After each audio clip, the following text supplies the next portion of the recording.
वक्त कारगिल युद्ध स्मारक पे पहुंचे हुए हैं कारगिल के शहीदों को श्रद्धांजलि अर्पित करने के लिए और वहां पे तमाम उन परिजनों से उनका मुलाकात का कार्यक्रम।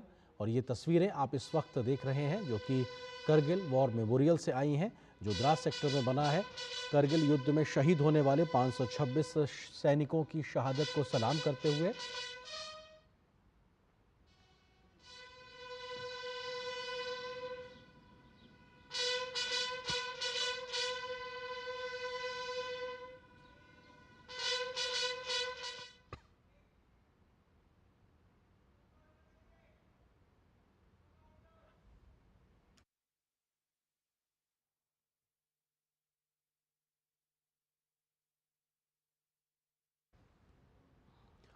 और ये तस्वीरें कारगिल युद्ध स्मारक द्रास से, जहां पे प्रधानमंत्री नरेंद्र मोदी पहुंचे हैं और 140 करोड़ भारतीयों की ओर से उन्होंने श्रद्धांजलि अर्पित की।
तो ये तस्वीरें आप देख रहे हैं कारगिल युद्ध स्मारक द्रास से, जहां पर प्रधानमंत्री नरेंद्र मोदी पहुंचे हुए हैं और अपने आप में वो उन श्रद्धांजलि अर्पित कर रहे हैं उन शहीदों को जिन्होंने कारगिल विजय की गाथा अपने सर्वोच्च बलिदान के साथ में लिखी थी। हमने देखा कैसे प्रधानमंत्री ने उन्हें श्रद्धांजलि अर्पित की और एयरफोर्स के विमानों के माध्यम से वहाँ पे पुष्प वर्षा की गई। और ये तस्वीरों में जहाँ पर वो वॉल ऑफ फेम है, जहाँ पर तमाम उन शहीदों के नाम, उनके रैंक, उनकी उस बटालियन का जिक्र किया गया है जिन्होंने अपना सर्वोच्च बलिदान कारगिल में दिया था। और ये अपने आप में वो दिखाता है कि उन शहीदों की शहादत को याद करने के लिए इस दीवार पर पीतल के बड़ी पट्टिका पर सभी का नाम अंकित किया गया है और यहाँ पर एक विजय स्तंभ के तौर पर उस प्रतीक को भी बनाया गया है जो ये दिखाता है कि कैसे भारतीय रणबांकुरों ने उस दुर्गम इलाके में दुनिया की सबसे ऊंची लड़ी गई लड़ाई को जीत के दिखाया था। हमारे साथ में खास मेहमान कारगिल युद्ध में अपनी सहभागिता करने वाले कर्नल गिरीश कुमार मेहदी रत्ता जी लगातार जुड़े हुए हैं। और मेहदी रत्ता जी, एक बार फिर से आपसे समझना चाहेंगे कि 25 साल के बाद देश का सर्वोच्च नेतृत्व जब अब उन शहीद जवानों को याद करता है, वह मौजूद है, तो ये दिखाता है कि 140 करोड़ भारतीय सम्मान के साथ में वहाँ मौजूद हैं और सबका सर झुका हुआ है उन शहीदों के शहादत के आगे। कर्नल मेहदी रत्ता जी। बिल्कुल सही कहा आपने, सर झुका हुआ है शहादत के आगे। मैंने आपको बता रहा था कि ये जो लड़ाई हुई है, ये हथियार is important in the war, जरूरी है, but it is man behind the weapon which matters most. And भारतीय सेना का जो ह्यूमन रिसोर्स है, जो यंग ऑफिसर्स हैं, जो सोल्जर्स हैं, उन्होंने जो अपना रण कौशल दिखाया, उस रण कौशल का कहीं पर भी दुनिया में आपको पैरेलल नहीं मिलेगा। मैंने आपको अभी भी पहले भी कह रहा था कि हमारे जो यंग ऑफिसर्स थे, उनकी उम्र सिर्फ 22 साल की एवरेज उम्र थी। और अगर आप रेशियो देखें जो हमारी कैजुअलिटीज हुई हैं उन रणबांकुरों की, उस युद्ध के अंदर करीबन 500 रणबांकुरे जवानों ने अपनी शहादत दी थी। और अगर आप रेशियो देखें तो ये रेशियो बनता है 1:16, यानी एक ऑफिसर के पीछे 16 जवानों की शहादत हुई थी। ये दुनिया में अपने आप में एक बहुत बड़ी मिसाल है। ऐसा सेकेंड वर्ल्ड वॉर से लेकर अभी तक कहीं नहीं हुआ है कि इतने ऑफिसर्स अपनी जान की आहुति दे दें। तो ये लीडर्स जो थे, जो यंग लीडर्स थे, ये लड़ाई उन लीडर्स और ये जो हमारे रणबांकुरे जवान थे, उनकी मेहनत का फल है। सर आप जो ये बात कर रहे हैं, यहीं पे इस बात को मैं थोड़ा आपसे ही बेहतरी से समझना चाहता हूं, क्योंकि आपने यंग ऑफिसर्स का जिक्र किया और उस वक्त शहादत देने वाले 526 लोगों की, जवानों की जो औसत उम्र आप 22 साल का जिक्र कर रहे हैं, और इतनी बड़ी संख्या में शहादत होने की बड़ी वजह ऑफिसर्स का जो आप जिक्र कर रहे हैं वो भी ये क्योंकि अपनी टुकड़ी का नेतृत्व खुद जो अधिकारी होता है वो स्वयं सबसे आगे रह के करता है। ये भी हमारे ऑफिसर्स के करेज को और कैसे लीड करना है, लीडिंग फ्रॉम द फ्रंट, उस जज्बे को दिखाता है। किस तरीके से उस बात को आप रखेंगे आज सामने? मैं बिल्कुल आपको यही कहना चाह रहा था कि ये जितनी भी लड़ाइयां हुई, वहां जितनी भी लड़ाइयां हुई, चाहे वो बटालिक सेक्टर में हुई, चाहे कारगिल दरास मशको सेक्टर्स में हुई, चाहे वो तोलोलिंग की लड़ाई थी, चाहे वो 5140 की लड़ाई थी, चाहे 4875 की लड़ाई थी, चाहे टाइगर हिल की लड़ाई थी, हर एक लड़ाई में the officers led from the front. जब ऑफिसर आपका आगे चलता है तो जवान is doubly motivated. He says मेरा ऑफिसर आगे जा रहा है, तो उसके अंदर जो जज्बा पैदा होता है, और उस जज्बे की बहुत जरूरत थी उस लड़ाई में। मैं आपको बता रहा था कि ये चोटियां थी जहां पर दुश्मन बैठा हुआ था और हम खुले में नीचे से जा रहे थे, ओपन में वो हमारे ऊपर एम्ड फायर ला रहा था।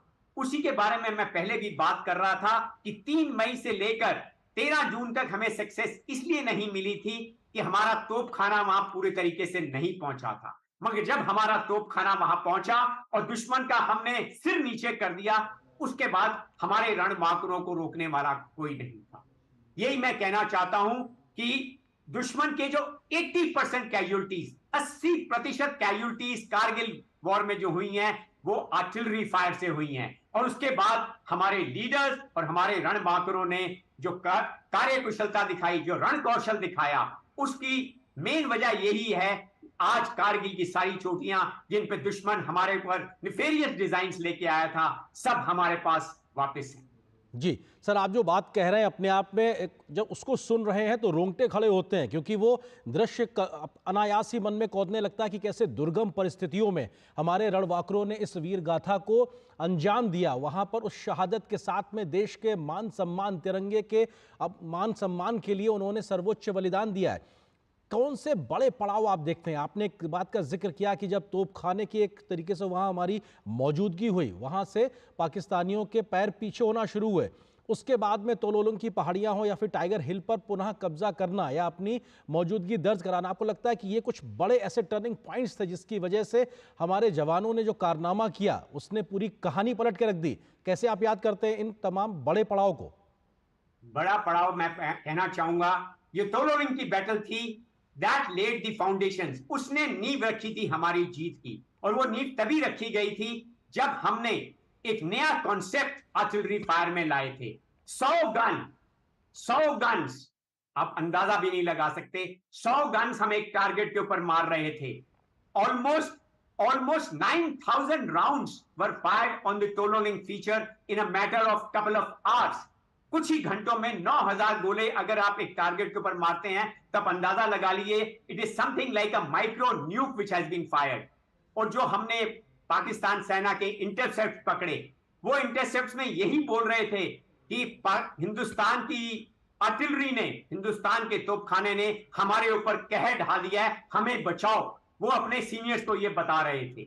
मैं आपको इसमें यहां पर एक और चीज कहना चाहूंगा, एक नए कॉन्सेप्ट की शुरुआत इस लड़ाई से हुई थी, और उसके बाद इन्फेंट्री और आर्टिलरी का जो समन्वय हुआ था, जो कोऑर्डिनेशन हुआ था, जो मेल जोल हुआ था, वो एक मेन कारण था जिसकी वजह से कर्नल गिरीश मरियत्ता जी, अब आपको विनम्रता से रुकना चाहेंगे। कुछ और तस्वीरें और गौरव गाथाएं हम आपके साथ साझा करना चाहते हैं इस मौके पर, जो कि लगातार ये याद दिलाता है कि 25 साल का जो ये सफ़र है किस तरीके से अपने आप में पूरा हुआ। और आज युद्ध स्मारक द्रास में, जो कारगिल युद्ध स्मारक है, वहाँ प्रधानमंत्री पहुँचे हुए हैं वहाँ पे श्रद्धांजलि अर्पित करने के लिए। तस्वीरें आप लगातार देख